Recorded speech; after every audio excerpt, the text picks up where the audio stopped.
tense than starting over. If you've broken your Scratch project moments after you've shared it, as I have, or you spent hours working on a project only to notice too late that one of your sprites has unexplainably gone missing. If you've made use of that difficult-to-name thing of ThingBlock within the sensing category, amazingly useful but capable, due to a Scratch bug, of leaving you crying as it dumps all your scripts in one big and ordered heap.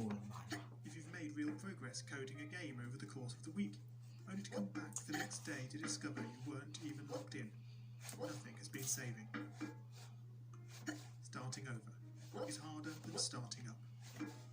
If you're not ready for that, like if you've already had a bad day at school, then what you're about to go through may be too much. Feel free to go away and come back. I'll be here. Alright, thanks for coming with me on this trip. I'll understand if you need to take a break at any point. Just find a safe place to stop and remember to pause the game by pressing P. On Scratch you can find loads of remixed and reimagined recreations of existing games, and with good reason. George Bernard Shaw said, imitation is not just the sincerest form of flattery, it's the sincerest form of learning. This game is a recreation of a game that came out in 2017 titled Getting Over It with Bennett Foddy. That game in turn was a homage to a free game that came out in 2002. Both games involved dragging yourself using a hammer up a mountain ascending from assets and objects sourced from many other games. It seems appropriate then that when trying to recreate Getting Over It in Scratch, that we should construct our mountain from the same assets used in literally millions of Scratch projects, the unmistakable contents of the Scratch costume library. Unlike Unity or Unreal, Scratch does not provide you with a built-in physics or 3D rendering engine. There's no state-of-the-art debugger, you can't even pause your scripts.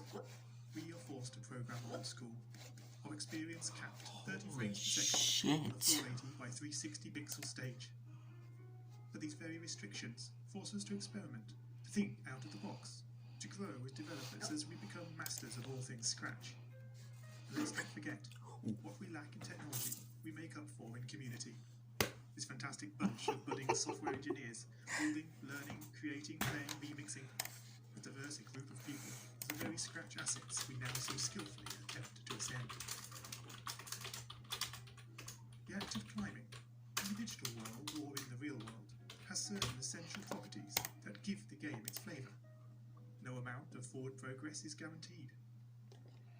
When you start getting over it, you're standing next to a dead tree,